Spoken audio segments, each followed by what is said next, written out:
Hey everyone, Mike Rosehart here. Talking today, like I do every single week, about personal finance, real estate investing, the FIRE lifestyle, FIRE movement, and really whatever the daily topic is that I decide.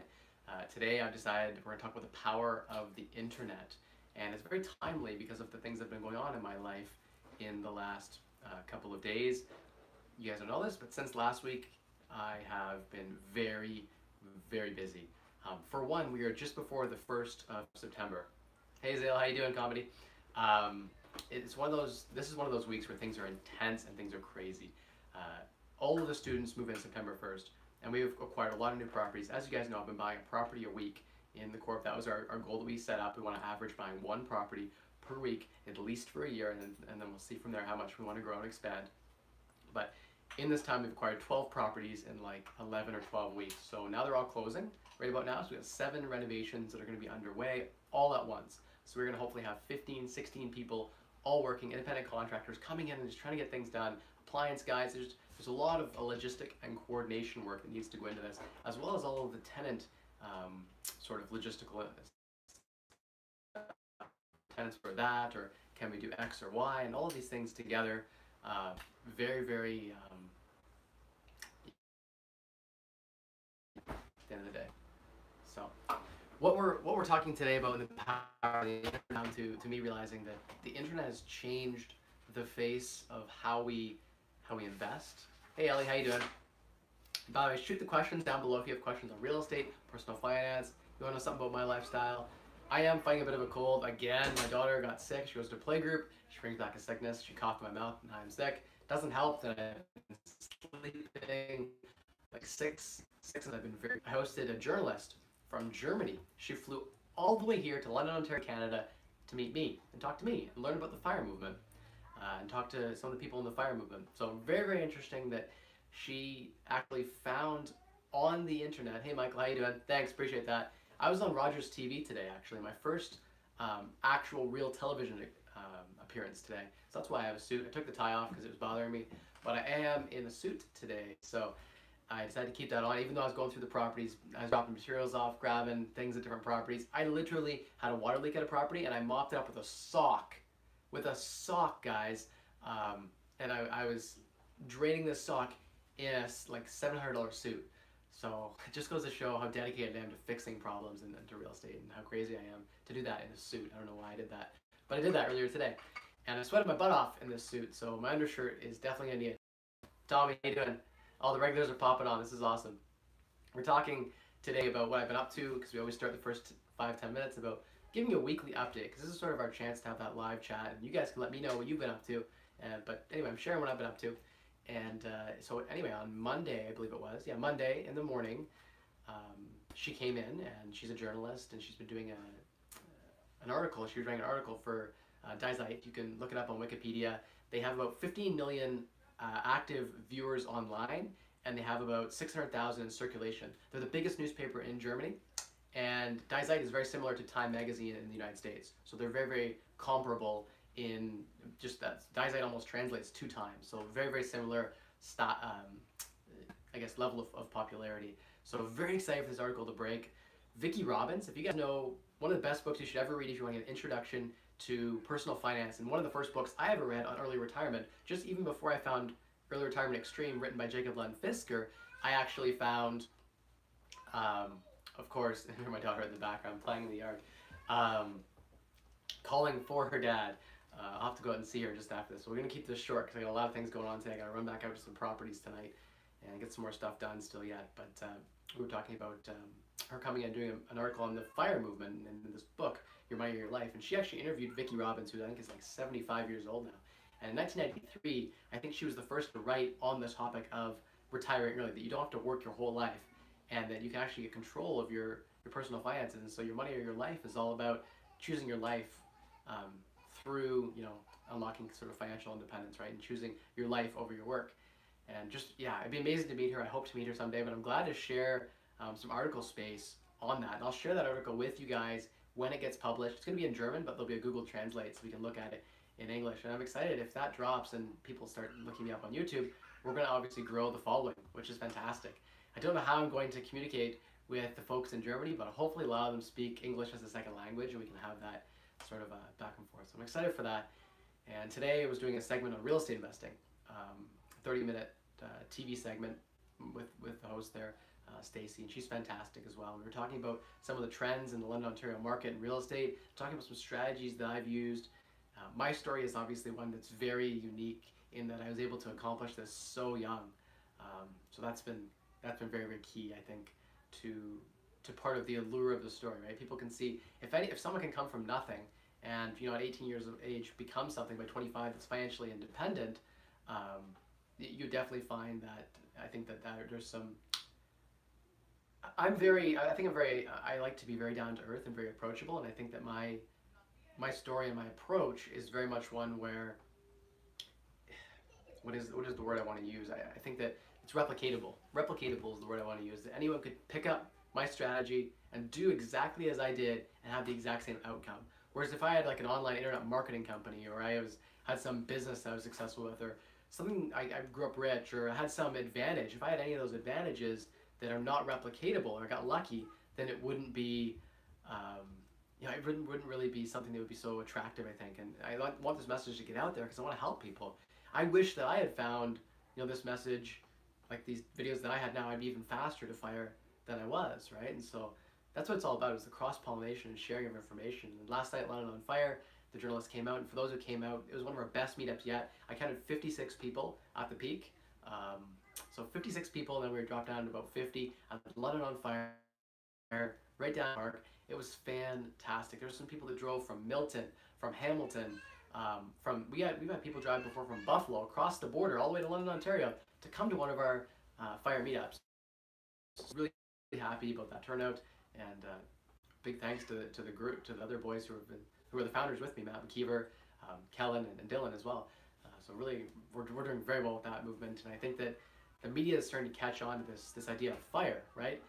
And we were talking about, what is the appeal of fire, and why is fire, what makes fire so attractive now where it wasn't before? Like, is it something to do with a discontentment in millennials today? Is it to do with, people aren't happy in the work that they're doing? Is it that, the older generation was content with working their entire lives without, or they found purpose in their work, right? And they didn't find purpose in travel, and it wasn't what they were after, right? So I think it's the internet. I think the reason that the fire movement is positioned to succeed in the way that it is, and the way that everything's catching fire and everyone's all about financial independence, retiring early, is a few things coming together. But one, the internet. You can go out there, and before you'd be afraid to quit your job. Like, I would have been afraid if I didn't have mentors and people in my life that I could talk to and say, hey, you did this. You quit your job 2 years ago. How did it go? And they say, it's been fantastic. Like, look at my passive income. It's been coming in at a higher rate than my earn rate has been higher than my burn rate when it comes to my passive income. It's been fantastic. And then you can look at those role models and those people. You can reach out to them and say, is this working? And all that cross-pollination through the internet has made this very much plausible as well. The internet has made it very, information is everywhere. It's proliferating everywhere.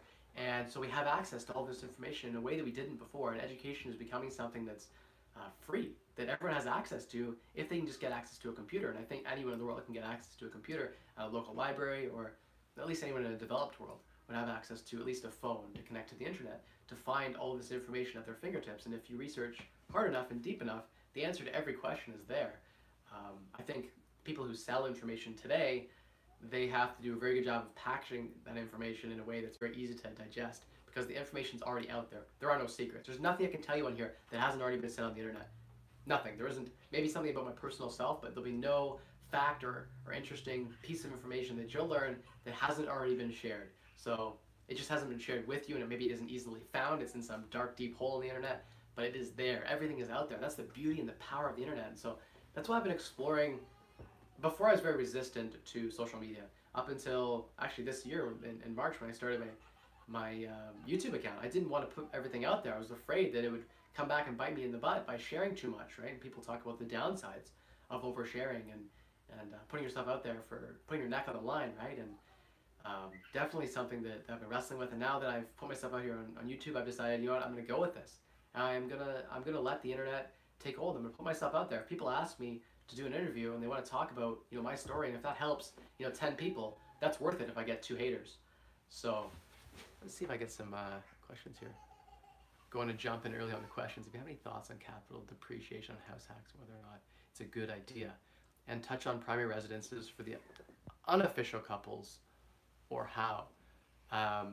Okay, so if you're an unofficial couple and you aren't common law, then you each could have a primary residence and it could each be tax-free on the capital gains sale. So don't cohabitate and don't get married. It's actually bad tax advice to get married. There is no advantage to being common law or married. You're better to own things separately. But you're talking about capital depreciation on house tax. So I am of the belief that when you come into tax perspective, right, you have operating expenditures and you have capital expenditures. Capital expenditures improve the value of the property and have a longer useful life. Operating expenditures are things you need to do like repairs and maintenance that need to be done that have no real impact on the value of the property typically, but so you can expense operating expenditures in the same year in which and against rental income in which you've earned in that year. And capital expenditures you then put into a pool and you depreciate over a certain schedule, and depreciation schedule over each and every year. But when you sell that property, you have to recapture all of the amounts that you've depreciated of the capital cost portion. So I'm a big fan of, if you can, be a little greedier on the operation side than the capital side. Like if you can split, you might say you renovate a bathroom and the floor was all banged up from the tenants, the flooring would need to be replaced. That's a repair, right? So the flooring could be a repair, but if you spend extra and put in a nicer floor than there was there before, percentage of that would be increasing the value and be a capital in nature renovation. And so there's that discussion of, is it capital in nature, is it OPEX in nature? And CAPEX in nature is treated in a disadvantageous way. So you don't want capital expenditures in the same way you want operating expenditures. They're better write-offs. So to kind of answer your question at a high level, if I haven't lost people on your, I don't. On my primary residence, I don't really depreciate the whole time. You have to recapture on sale anyway. And since it's your primary residence where you're living is tax-free on the sale, you don't care about your building up your capital expenditures. So I don't worry too much about my write-offs on the primary residence where I live. It's not as big of a thing. You could do that and then recapture. I guess you'd be tax-free on the sale anyway. So, or in the unit in which you occupied if it was multi-unit property lived in. So there you go. Hope that answers your question. Okay, let's go up and hit some questions. Let's start doing the questions. We're 12 minutes in. I got to try to get this wrapped up after 1 hour. So I'm going to try to go quick through the questions. If you guys have any, just shoot them out there. But yeah, the other thing I wanted to mention about the internet, we're talking about the power of the internet, is exchange traded funds. Up until now, you couldn't have a DIY, do-it-yourself, online self-directed brokerage account. You had to go through a broker. In 1990, like 1992, if you wanted to place a trade, you had to call a broker to place a trade. You couldn't just trade online. So everything's gotten a lot easier. You can basically managing your own stock portfolio, which is what you do when you're financially independent entirely, can take like now ETFs, you can buy a piece of everything and have low management expense ratios, where before you had mutual funds you could buy in the 80s, and they had high fees, 2.5% they would take every year, whether there's a gain or a loss. They would just take that fee each and every time. So it's one of those things now today, there's very low cost MERs, so you can invest in ETFs today using the internet. The internet has made the DIY average investor's ability to invest that much easier and that much more successful. So you can get a 2 to 3% higher rate of return today because you don't pay those fees to those brokers to buy and sell. You can trade on QuestTrade now. You can buy ETFs for free and it's $4.99 to sell, $4.99. Whereas before it was $50 to buy, $50 to sell. A lot of trade to trade stock. So the internet has made things very good. We are living one of the best times in history. People say, oh, it was way better back in the 90s. You could buy houses cheaper and this and that.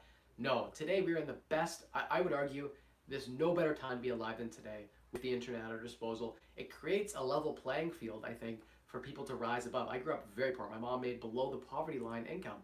And so it's very, very possible to, rise out of that class. Whereas before I would have had to go to a top elite school and there would have been, without the internet, I wouldn't have been able to do that. So I think today we're in the best situation we could ever be in. There's a huge opportunity for people who are willing to learn and eager to go out there and share that information. So I'm very bullish on the future of the world with the power of the internet and the FIRE movement catching on. I think a lot of us are going to be financially independent in the coming years. Sorry, I got a bit of a cold here, guys. Okay, let's hit up. Patel, how you doing? Yes, I've had a busy week, not a great week, but thanks, Michael Chung. Appreciate that. Martin, how you doing? Tommy, Jared says Google Translate. That's exactly right. Google Translate is fantastic. We're going to use that to translate the article from Thai over into English. You guys getting to read the article on this thing called the fire movement and on me. I'm going to be a large portion of that article. So that'll be the first, I guess, large media article written. And she got to stay with me, and she literally went grocery shopping with me, and we bought $125 in groceries for like $16, and that was a really cool experience. I remember her um, looking at the receipt and be like, "Holy, I can't even believe this. This is amazing. I can't believe you're able to get deals in all these ways." And she said, "Well, what's the key thing?" And my key thing is I'm good at deals. Like that's the thing that I'm good at. I'm good at buying and negotiating every deal. When I buy a property, when I buy renovation materials, when guys do work for me, my own insurance, all of that is. I see some messages being retracted. Spencer Ritchie, I want to know what that message was. Michael Chung, I want to know what the message was. It's getting hot. We need to open a window in here. Like I'm cooking, and the phone is like lagging because it's so hot in here. So maybe just go outside and then open the window because it's so hot. I'm trying to close the window because my daughter's playing outside, so I apologize if there's feedback. But I'm in a suit, and these lights on me here, here, and here are very, very hot. Okay, let's keep going on the questions here. Okay, everyone I met while I was in Germany spoke English. Geo Mercury, there you go. I guess pretty much everyone in Germany knows the second language of English, which is great. That be able to interact with all these people who find this article. That'd be cool. That's gonna be me after I graduate. Zell Comedy. Can't remember what I was talking about, but most likely I'm happy to probably coach you through whatever it is you're trying to do. Um, what do you think of the Windsor market? The cash flow there seems like an absolute powerhouse. Would you consider doing a joint venture in Windsor? Tommy, um, I'm not as bullish on Windsor as I am in London. Am with London. Windsor's market is still tied too much, I think, to manufacturing.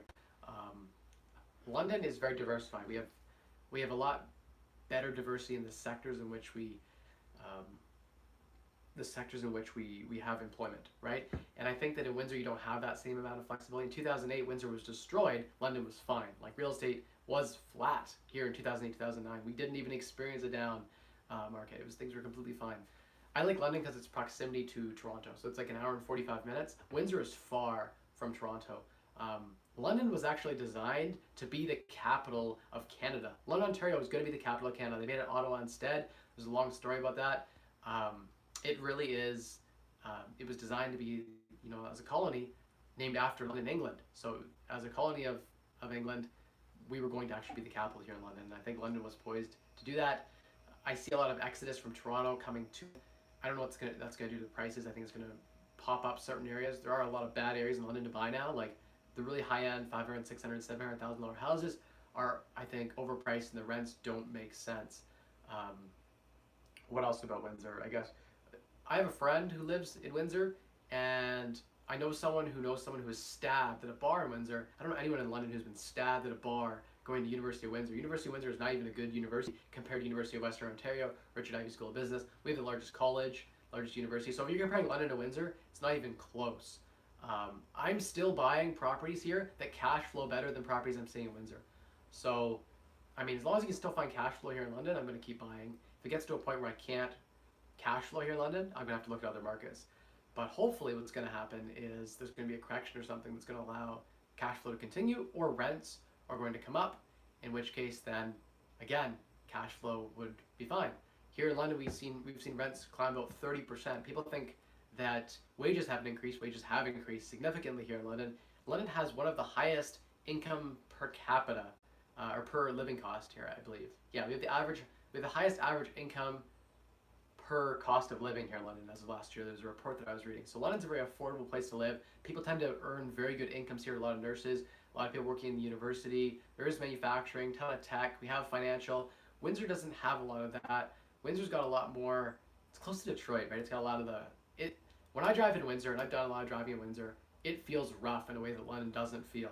So I don't know. You can just buy in like crappy areas of London. It feels a lot like Windsor. If you're right in like in east, in the Soho, if you're in those pockets, it feels like Windsor.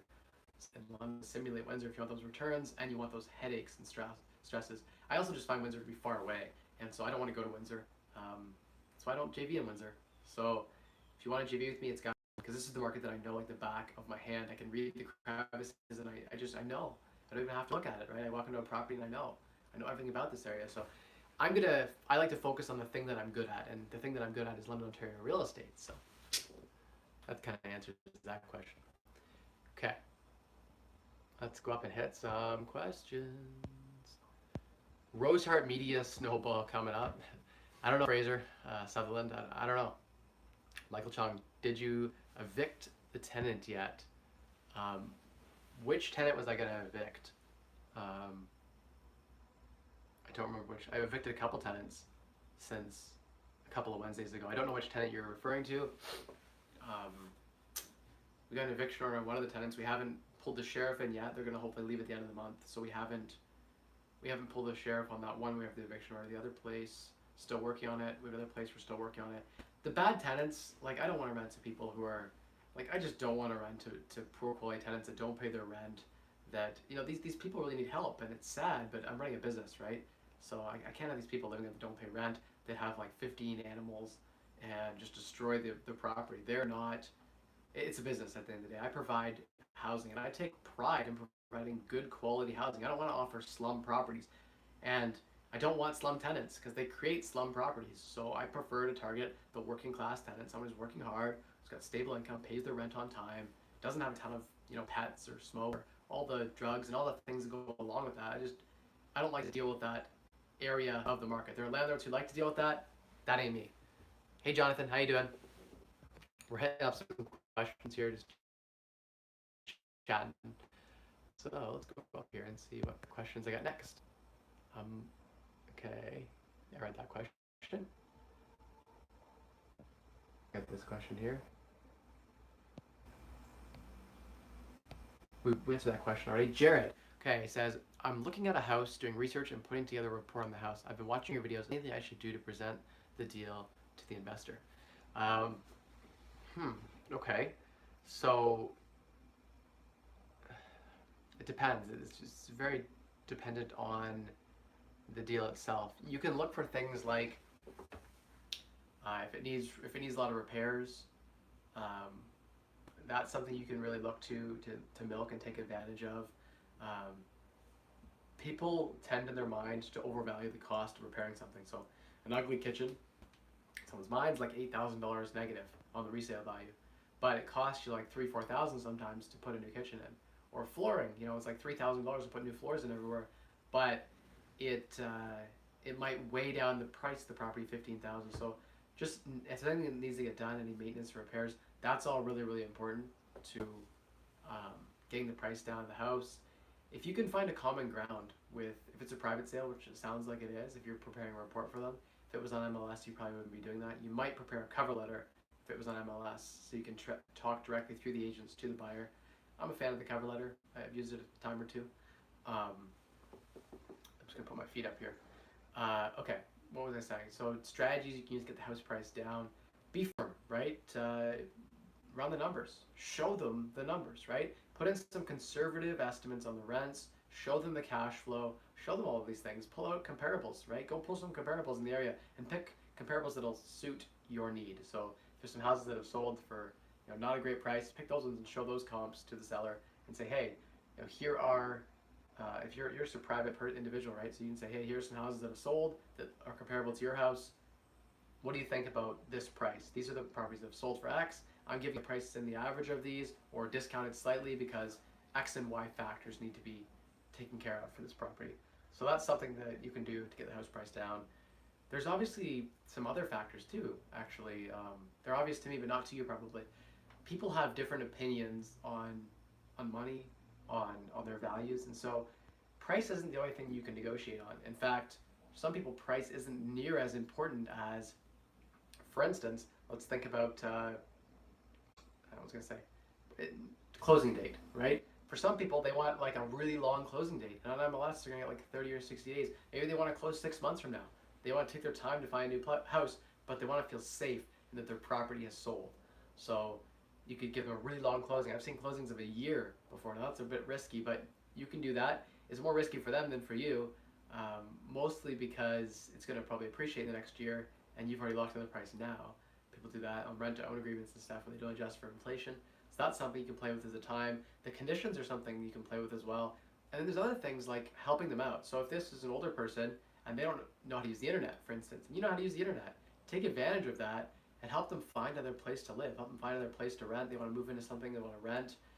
Maybe you can structure a vendor take-back scenario where maybe they hold the mortgage because they've got the property owned outright in cash or very close to. Maybe their mortgage balance is the same as the down payment you're going to give them. They can clear the mortgage and they'll hold the remainder of the purchase price as a vendor take-back. And maybe you'll pay them 4 or 5% interest, but you don't have to worry about financing it. They'll finance it for you. So the seller actually finances you as the buyer. And so there's an advantage there, I think, in that it's a win-win scenario where they can get a steady, they're acting as the bank. And so they get mortgage, principal payment, and interest payment each and every month from you.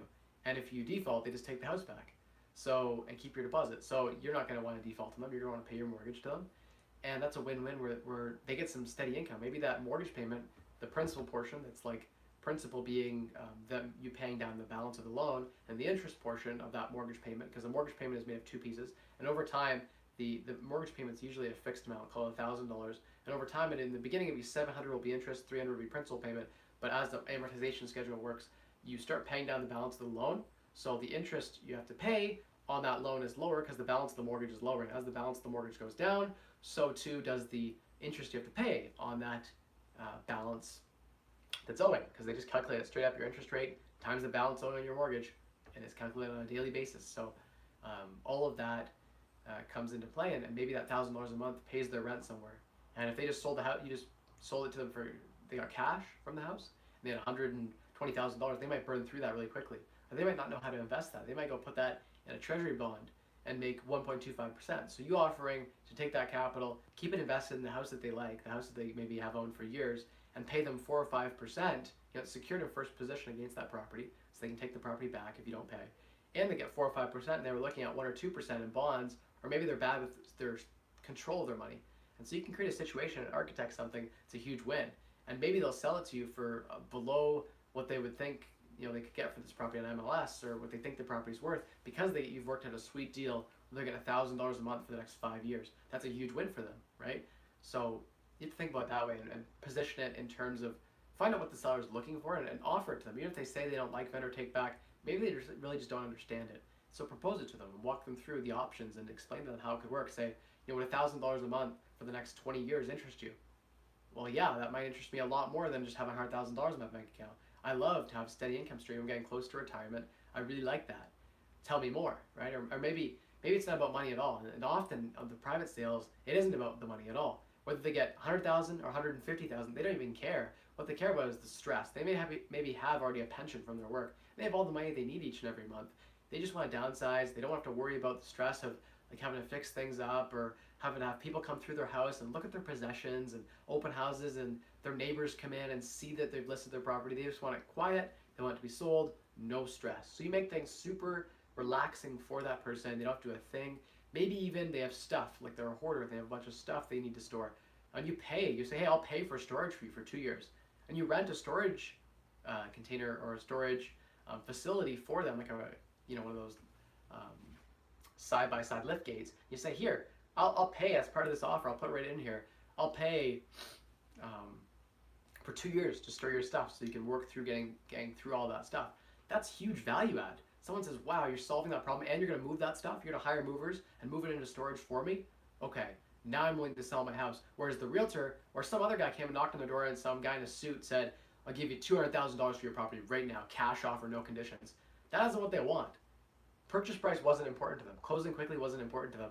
It was the stress of what are they going to do with all their stuff, and they get nervous about all that. And most of it is emotional and psychological, and most people are not rational. A lot of us investors come at it from a numbers perspective, we're very rational, but most people are not rational, and they put value on those other things that we are maybe discounting. So that's something to kind of throw out and think about. I lost the other point that I had, something in my brain up here, it's rattling around. I got this big sinus headache, so it's kind of hard to think of what the other point was, but at the end of the day, it's just creating a scenario where everyone kind of wins. So finding out what the seller's looking for, what's important to that seller, and then using that to kind of figure things out. So there you go. Hopefully that was helpful for you, Jared. That was a long rant. I apologize for the people who are like, oh my God, when's Matt going to be done with this question? Okay. How many houses have you bought? Zale, I haven't counted, but somewhere around 30. I think 30 properties I've bought. Gotta scroll down, scroll down.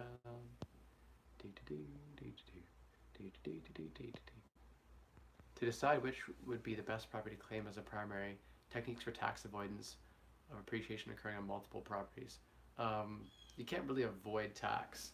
Um, you could renovate the properties, and you can renovate properties and refinance the equity out. And when you refinance a property, all that money comes out. You have access to it tax free. If you sell the property, you're then going to pay capital gains less any write-offs you have in the property. So when we get access to equity, it's just to refinance the properties. Something to think about. Okay. Message retracted. Can people who are not good at negotiating deals still get decent return on investment? Future Wiz. Yeah, yeah. And I think negotiating deals is something that you can also develop. It's an acquired, learned skill. It's a practiced skill. The more you practice, the better you get at it. So that's something that you can kind of keep in mind too, is if you're not good at negotiating now, you could become good at negotiating. You could become good at finding deals if you weren't before. And yeah, of course, you could join FIRE and find the FIRE movement and just invest without real estate at all. You don't even need real estate to be financially independent. I happen to use real estate because I like leverage. Leveraging 5 to 1 makes your return really juicy. So I use real estate as a way to hyper accelerate my journey to FIRE. But I would have been fired in my 20s no matter what. Even if I didn't buy one property, I would have just had hardcore saving for my full day job. I worked as an analyst, senior analyst, and then a manager.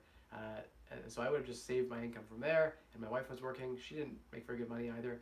But we would just save most of what we earned and invest that in ETFs, exchange traded funds, and so own a small piece of all the companies in the indexes in the world. So you buy a little piece of the international indexes, a little piece of the Canadian, North American, commodities, gold and silver, a little piece of everything, right? Small, like high growth companies, speculative plays, a little piece of everything, right? Some value investing plays, some utility companies that pay solid dividends, just all the different sectors. And you can invest in a portfolio like that, and you should be able to see a 7, 8, 9% return annually, recurring. So that means your money is going to double every 6 years or so. So if your money's doubling every 6 years, that's not bad. That's the baseline. So you can get great returns without being a good negotiator, I think. And same in real estate, you can do that without being a great negotiator. You could buy not very smart and still do okay in real estate if you know how to add value to the property. You won't make as much money, but you still do great. Like maybe you get 60% rate of return or 50% rate of return or 25% rate of return. So yeah, totally doable. My message was already asked. My question was, what is your opinion on Windsor real estate market long term? Spencer Ritchie. Okay, Spencer, I think Windsor's going to be fine long term. Like I don't think it's going to necessarily be a bad market to invest in. I think it's more sensitive to certain changes in market conditions. And so there's a degree of risk. So you should expect with that increased degree of risk and that lower quality of tenant profile and the lower appreciation, you need to expect higher cash flow. And if you're buying 1.25% rural properties here, you should be getting almost 2% rural properties in Windsor. And so you can find those. I know people that find those in Windsor, but I'm finding great deals here in London. So I don't need to go look in Windsor for deals because I'm getting deals here in London. I'm sure there'll be a point where I'll run out of deals. I'll have so many investors wanting the properties that I can't even find enough to satiate the hunger, in which case we have to hire a team to find the deals. But yeah, so those are my thoughts on Windsor. And again, I'm not super up on. Hey, Rox, how you doing? Aren't crime rates high in Windsor? Yes, crime rates are high in Windsor, higher than some other cities. Yeah, from my understanding, I haven't checked recently, but a couple of years ago, yes, they were higher. I grew up in Sarnia, Ontario, so Sarnia, Ontario has some higher crime stuff too. Have a big problem with meth. It's a rough town too, and very much tied to the Chemical Valley. So Esso, Suncor, like all the plants there, and all the people working in the plants there, like that's the whole industry for that town. So Sarnia is a very risky town compared to London being more stable, having a diverse employment and economic climate. So I'm a bit more bullish on London than I am on Sarnia. I'd like to see still a correction. I think that if we're buying smart, we'll be okay in a correction. I could see a 5-10% price reduction in London and still be okay. A lot of people will be underwater, but I'd be okay. My investors would be okay. Future Wiz. I live in New York. When I do invest, do you think I should do it in my backyard where housing prices are through the roof, or go really far away from me, like Indianapolis, for cash flow? It is impossible, I think, to cash flow in New York. So don't buy properties in New York. I wouldn't. If I lived in New York, I would not buy real estate in New York. I'd probably buy into a REIT, or I'd go find someone in another market and I'd partner with them and I'd have them actively manage in that market, because you want a local partner that lives there, a local manager that lives there on the ground in that area that's behind the pavement each and every day, knows everything about that. If I was going to do it, if I was going to be living, if I had to move down to Vancouver, I'd probably partner with someone here in London. I have some people I know who I could partner with to run all of the properties here, and I'd give them a cut of the profit. And that's how I'd probably do it, because I wouldn't be investing in Vancouver or Toronto or New York or even LA. I don't know how, other than appreciation, which is very risky, how you can, yeah, no, I'm not an appreciation investor. It's a bonus. You plan for it to happen, but you don't rely on it. So you want to make money without the appreciation. Jonas, how you doing? I saw your message pop up and I saw it retracted. Michael Chung, why do you think there will be a correction? Okay, so I'm just speculating. I'm just guessing at this point. But based on the prime interest rate hikes we've seen, looks like we might see one or two more prime interest rate hikes. We should see a recession in, typically, if you look at historical data, between 18 and 36 months from now. So we should see a correction in 18 to 36 months from now. But if rents continue to climb, then the rental properties that I'm buying will not have a correction. So when you say there's a correction, right? Like certain houses in the market will not correct. Like the house I bought for 125 grand with one of my investors here in London, in East London, detached, two-story house, not in the best area, but that house will never drop to below 125. In a correction here in London, if we had a correction like there is in Toronto and it spilled over into a contagion market like London, we would. Northwest London properties might drop from 600,000 to 500,000, but that property would be 100 and it's probably worth 150 right now. Really, it might drop to 135. So I'd be still above water because I bought smart.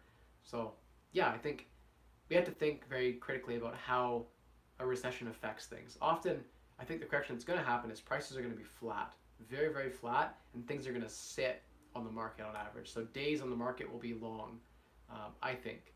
And so what that means is that prices might not really, we might not see a big drop, like prices might stay relatively flat. People aren't going to want to sell their houses for losses unless they're in financial turmoil.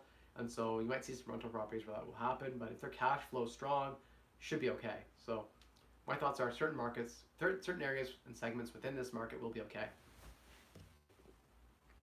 It won't affect the market as a blanket statement. Like things don't just drop 10%. They drop 10% on average, certain areas hit 20%, and certain areas are flat. So that's sort of something to think about. What is your ratio of good tenants to bad tenants? Don Davies, how you doing? Right now, tenants that I've placed, 98% are great, good tenants. Of tenants that I've inherited in properties I bought where the landlord made me take, I couldn't get vacant possession, I had to take the tenants that were in the property to get the deal. Probably like 80% of those tenants are bad. So I'm working through those tenants. Most of the tenants I inherit have paid low rent, bad tenant. The garbage everywhere, a lot of big dogs and cats and pets and all the negative things you don't want in the property, destroying your house. So yeah, like the bad tenants I have are ones I inherited. Almost all of them are ones that I inherited, not ones that I placed. So good screening and good process in how you select your tenants. It has all the factor and all the power and how things turn out for you. But sometimes getting good deals requires you to take bad tenants. So I've got a bunch of those bad tenants that I've inherited from properties and I'm working on phasing out of the properties. It's quite a process because there's a lot of rights for the tenants. Unfortunately, these scumbags of society have more rights than the property owners. Makes no sense. I think the good tenants should have more rights, and I think the scumbag tenants should have less rights. The ones that destroy property should be thrown in jail. If you go into a store and you steal $10,000, you get thrown in jail. You steal $10,000 from me from a property, nothing happens. It takes me forever. I can't even get it in court. These guys get away with doing whatever they want. They could rip an appliance right off the wall and steal it, and they disappear, and there's nothing you can do. So, Michael Chong, if the differential point between your fixed and variable, if your variable is more than half a percentage point, so we're talking 50 basis points, if it's more than half a percentage point difference, go variable. We're seeing some like 3.79 5-year fixed, and then some like 2.8 5-year variables, 3-year variables. I would go with the variable because I think we're going to have 1 to 2 more prime rate hikes. So think about it. You're going to get this really cheap rate now until they hike it. Then when they hike it, you still are going to be lower than what the fixed rate would have been. So if we're only going to have 1 or 2 prime rate hikes, even if we had 3 and the rate got higher for a point, you had that whole year or two until that happened where your rate was lower than the fixed rate. So you end up overall ahead. Variable mortgages have outperformed from a pure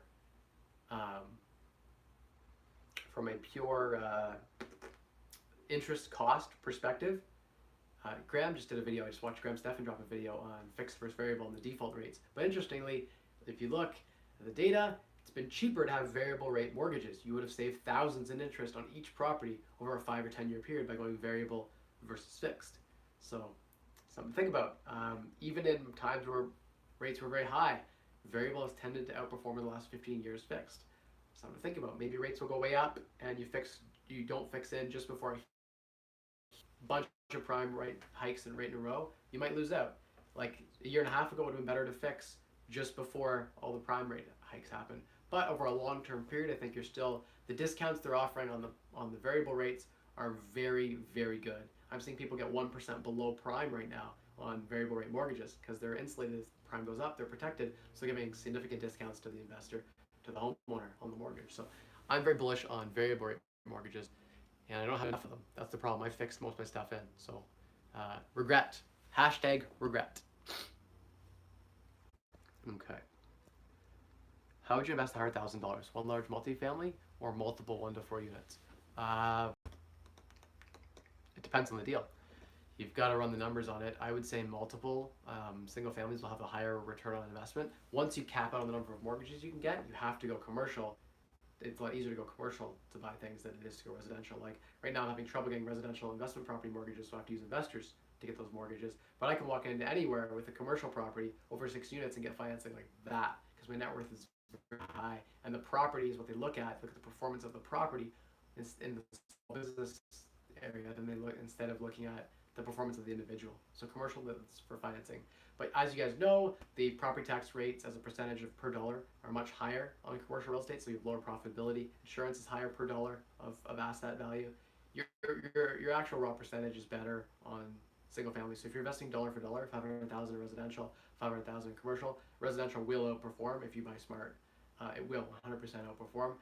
If you're doing $2 million commercial deal and $1 million in residential deals, $2 million deals bigger, it's going to obviously outperform. So you get to a point where if you're buying a lot of real estate, you can't, like it's hard to buy a deal a week residential. You maybe have to start buying commercial deal every month because you just can't find enough deals. If you have a lot of capital to deploy, that's when you move into commercial. So I wouldn't move into commercial until you have a lot of capital to deploy, until you've maxed out what you can do on the residential side.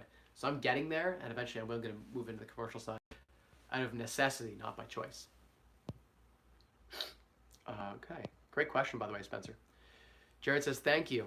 Where can I learn what you explained? You explained almost exactly what their situation is. From what I know now, they want to downsize. It's a pretty big house. Could you walk me through? Jared, you know what? I was just picking a random tenant profile, or random property profile. It's the same 5 profiles I always find in people that sell privately. So maybe I should do a video on it. Maybe we should have a chat about some of those strategies. I don't want to give everything away because, then there'll be no private deals for me. But no, I'm fine. I'll share most of what I know.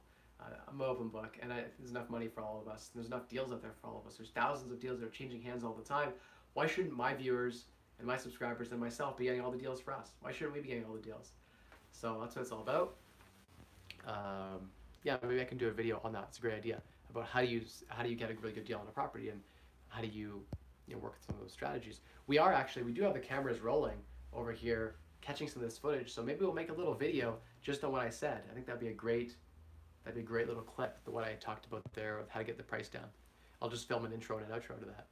What do you think of townhouse condo investing versus freehold detached homes? What are the benefits and drawbacks of both? Tommy, great question. 1 second, guys. I'm really gonna blow my nose. It's gonna be awkward, Turtle. Cover your mics.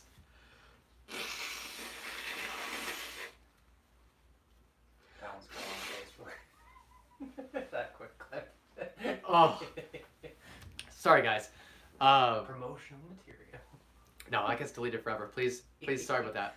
I'm a sick boy. This is what happens having a 2.5-year-old daughter who coughs into your mouth. Thank you guys, the 9 people who smashed that like button, thank you. And for the other 25 people that I've seen on here, you didn't smash the like button, smash the like button. Share this. I'd much appreciate that. We gotta get this out here, get the information shared. This is why I do this. I want a lot of people to find this information and to help a lot of people. Okay, Tommy, I didn't dodge your question. I just had to take a break for a sec.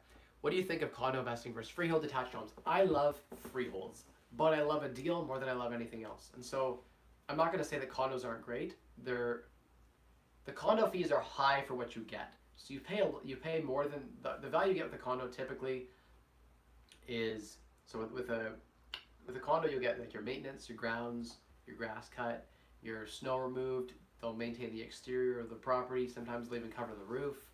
Um, Sometimes they'll even throw in the building insurance, not the contents or anything inside the property, but the outside of the property. They'll have an insurance policy on that. Sometimes you get utilities included in your condo, like water, if they can't separate the water bill out, stuff like that. What I've found is that by and large, the condo fee has a lot of management. Like there's a guy who runs the board and all this kind of stuff, and they hire the like most expensive contractors to do the work. I pay a guy $20 to cut my grasses. He'll cut 10 properties for $200.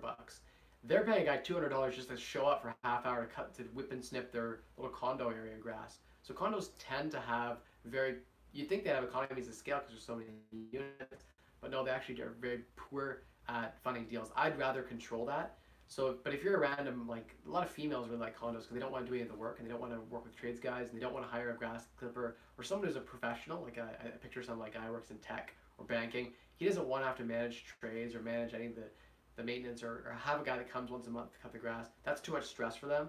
Then you pay a premium to have the condo fee. So you pay the condo fee, you get some services, it's nice, it's easy to manage. The condos that we own are very easy to manage. I like freehold condos the most. So freehold condos are freehold, you own the land. There is an agreement that exists between the people in the place and you kind of pool things together. It's not like a traditional condo, it's like a vacant land condo kind of thing. I like those the most. Condo fees are typically smaller and it's possible for like someone like myself to get on the board and actually work with them and help them get the costs down to keep the costs reasonable. But with a big condo corp, it's hard to do that, and you're kind of at the mercy of the condo corp. And if their reserve fund ever gets low, right, you have the reserve fund with the condo. If they mismanage the funds and they need to put a roof on, they can say, hey, $5,000 to each condo owner right now, pay it. And I've seen that happen where the funds it's underfunded, and they make all the condo owners pay $5,000. With my own property, I'll set up my own capital expenditure account for a roof, for a furnace, things like that. I'll put money aside, like a condo fee, but the money sits in my own account. I get to control the money. I get to decide how it's spent.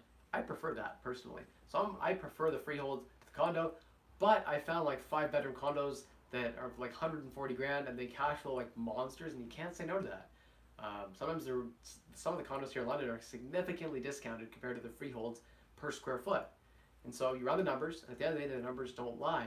If you can cash flow it after the condo fees compared to a freehold at the same price, the condo can make sense. So whatever the deal is. I'm not going to say that one is better than the other, though I will say, apple to apples, I like freehold better. I like to control things. Okay.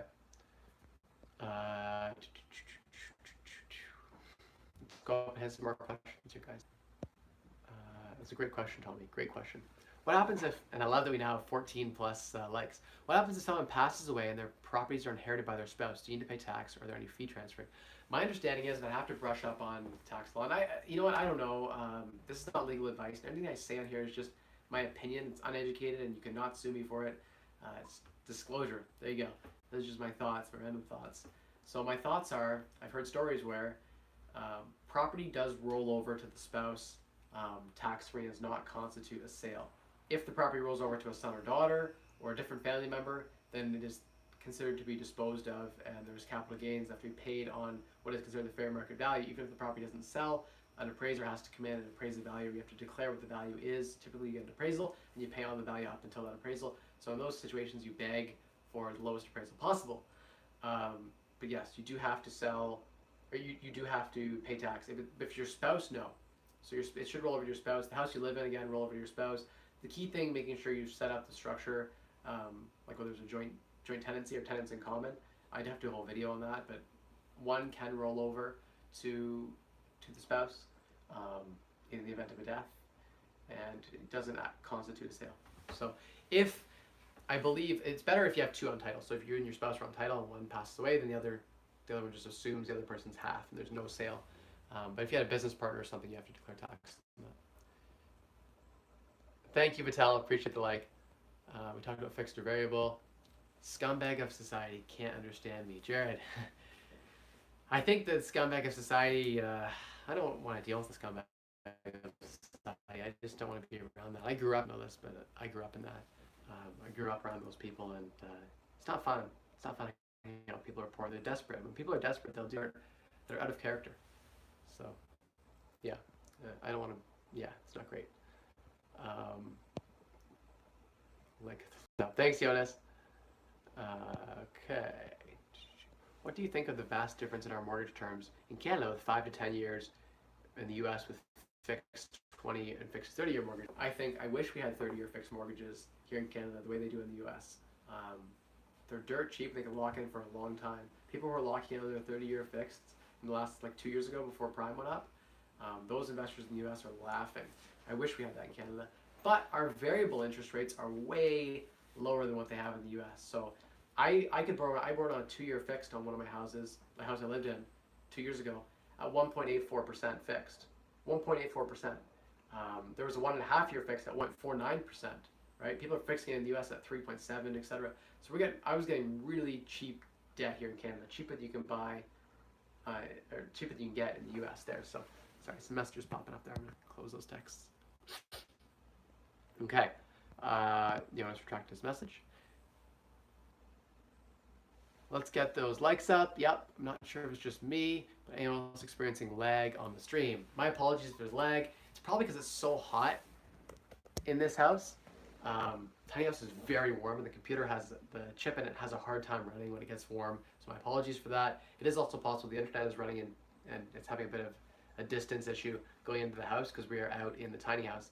I moved in the new house in September the 29th or 28th, so that'd be cool when I'm in the new place. We'll see how the Wi-Fi is there, but yeah, it's kind of cool to house hack your dream house. So I want to do a video on that. I should do a video on that. How you can live in that, big 3,200 square foot house and still have no mortgage because your other unit pays for your mortgage, property taxes, and you live for free. You don't have to live in just a crappy duplex. You can have that nice life and still house hack. Okay, I'm not sure if it's just me, but the stream lag, I read that question already. Fixed versus variable, I answered that question. Just liked, I'll pay you to help me. If I have the time. This week I'm so, after this, guys, I gotta go back and start rearranging a lot of the logistics to get the renovations done on all the properties. Your thoughts on Cardone Capital and syndicate real estate investing? I'm gonna refrain from commenting. I don't invest with any of that, so I'm gonna refrain from commenting. I don't know enough to have an educated opinion. I have some vague understandings. I've watched a couple of videos and read a little bit about it, but I'll do your research. Do your research is all I'm gonna say. I will also help you with the internet marketing. Ranking your YouTube channel, I'll bring lots of value. Jared, deal. You wanna have a call? You wanna if you can get my YouTube channel to rank and do very well, I would happily have some calls with you. I love bartering. I'd happily help you get that first deal, coach you through that process. So that's a fair deal. Spencer retracted his message. Ambruza, how you doing? When are you going to apply to be a guest on Bigger Pockets? Maybe I should. Maybe someone should apply for me. Someone should reach out and say, hey, there's this Mike Rosehart guy. He would do really well on Bigger Pockets. You should check him out. And then they would reach out to me. That would be so cool if that happened organically. But yeah, maybe I should start reaching out to these people and sharing. Good idea, Ambruza. Maybe I will. Spencer Rich, how do you calculate your buy price when determining a BRRRR? Do you stick to a set percentage of the ARV? Brendan Turner gave me a link to sign up at. Very cool. Very cool. Yeah, send that link over to me in a private message on Instagram or something. Spencer, or on Facebook. How do you calculate your buy price when determining a BRRRR? Do you stick to a set percentage of ARV, like 70%, like the flippers do? For me, it's more about cash flow than just ARV. So if a property cash flows well, I'm okay. 1%, 1.25% rule is like minimum. So if a $200,000 property has to rent for $2,000 a month, $300,000 property, $3,000 a month minimum. And then also I look for ways I'm going to add value. So I'll budget how much it's going to cost me to do the renovation, and then I just see there's enough margin. Some deals the cash flows well, and maybe it comes out after renovations and everything. Before renovations is like 80 cents on the dollar. Renovations are 10 cents on the dollar. There's still 10 cents left over for myself. I'd probably take that deal. Anything less than that, probably not. I like to be insulated against a correction. So that's sort of the minimum that I would go to when it comes to buying property in ARV. I don't follow the same models as the flippers. Flippers also have holding costs. I don't. So I only flip to myself. Our investors flip to ourselves. We use the bank. We flip to the bank. So when you flip to the bank, the key piece is you just get a good appraisal, right? And you pull all the capital and the equity out. You don't pay any tax because you haven't sold the property, and you get all the advantages of all of that. So, yeah, we got all of them set up. Be cool to be on the Bigger Pockets podcast. I'd be down to do that. Yeah, so I don't have a set percentage really. I have like some cash flow metrics. I put it into my spreadsheet. I look for 25% cash on cash on my down payment return from rental income, and then appreciation is a bonus on top of that. So flippers are multi-family because it can keep units rented out. Single family have holding costs. If it doesn't sell, you're in a down market. The holding costs, if you're borrowing at 8 or 10% and you're holding for short-term period, and it becomes a longer-term period, you're going to get burned on your holding costs because it's property sitting vacant, property taxes, your financing, interest costs. It eats away all your profit. I've seen flippers in the bad market make no money, lose money. I'll never lose money on what I don't flip, but like on a burr, I will never lose money. If I don't get the refinance I want, I'm cash flowing $800 a month, just waiting. I'll pull another appraisal later. I'll wait. I'll do whatever it takes to get the higher refi out later. If I don't get the refi now, oh well. If the flipper doesn't sell when he needs to sell, it's costing him. His property sitting vacant. People keep walking through the property. So there's very much draw sides to flipping. Flipping can be very lucrative, but it's a lot higher risk. And I'm a very risk averse investor. My real estate strategy is very conservative. So one where I try to mitigate my downside as much as humanly possible. So yeah, sort of my thoughts on that. Took a course from the SEO expert that works at Disney, Coca-Cola, and Universal Studios. I'll show you how he ranks clients. Jared, that'd be really cool. I'd be so down to learn how the experts rank for Coca-Cola and all these things like that. That'd be fantastic. I'd be totally down. Yeah, Michael Chung, great point. You want to look for a risk-reward asymmetry. So you want a really low risk and really high reward. Typically what you see is like risk and reward are exactly inversely correlated. So the same, sorry. So high risk should have high return, low risk should have low return. But if you can find arbitrage where you have low risk and high return, that's exactly where you want to be. So that's where I try to operate in that area. So yeah, sort of my thoughts on that. Jared, reach out to me. We should definitely do something on that. And Ben Bruza, look forward to hearing from you on LinkedIn. So that is Wise Wealth Wednesday for today. No more questions. I've got no more to share. I'm feeling a bit sick, and I got to go back out to the properties. September 1st could not come soon enough. Get everyone moved in. Get everyone, going well. This week I did not buy a property. Last week I bought a property, but I haven't bought one yet this week. It's like a confession of Alcoholics Anonymous. Guys, it's been 7 days since I bought a property. Yeah, so what's going to end up happening is I'm going to get my license very soon, and then I'm going to probably go on a buying spree and buy a whole bunch for the investors and myself. So what's going to happen is I'm going to keep averaging one a week, but this week I had all the media stuff going on, so I had the journalist staying with me for a couple of days, and the TV experience, and honestly I have a lot of logistics stuff and operation stuff that has been on the backlog, so catching up on some of that, then we'll go hard again on the growth. My job's been always focused on growing the company, and my partner's supposed to be focused on catching all of the wake that I make and kind of keeping things afloat. So until next week, guys, it's been another great installment. I'm really enjoying the questions. There's always good questions, and hopefully the solutions are good. I try my best to always give you the best solution that I can. Rain or shine, sick or healthy, extremely stressed and tired on 5 hours sleep, or fully rested, I'm here for you guys. Wednesday's always my busiest day for some reason, but I'm trying to be consistent for you, and I'm trying to release now content Monday, Wednesday, Friday, each evening around 7 p.m. So tune in for that Monday, Wednesday, Friday. Trying to keep up with that. I've got now someone helping me with that too, and so big shout out to Harks Creative. He's doing a great job working with all that. Really excited to see the channel grow. I'm trying my best to grow the channel as well through working on things like media. So thank you all for tuning in. It's been a great hour. If you're watching this in the replay, let me know. I would love to see in the comments, hey, I made it the whole hour, watch the whole replay, man. That was awesome. Or, if you're watching, you're like, dude, that's so sweet. Thank you for doing this and sharing X or Y. Or I had this question. I wasn't there for the show, but I had this question for you. Would you put your comment in the description below? As always, you can reach out to me on Instagram. It's just my name, Mike Rosehart. You can find me on Instagram. Find me on Facebook. I have a Facebook, YouTube account, and I also have one personal account. So find me on there. Find me on LinkedIn. Instagram is a great way to find me. Check me out there. Follow me, and I share some clips of the daily life. The Patreon account is coming. Ben is coming soon. I'm going to get on that, but I've been really busy this week. So it'll probably be next week that'll come.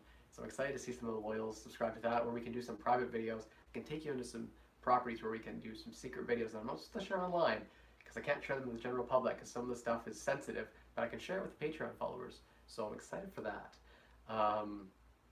What else can I share with you guys? I'll share with you my catchphrase that I always say, and we'll end with a smile.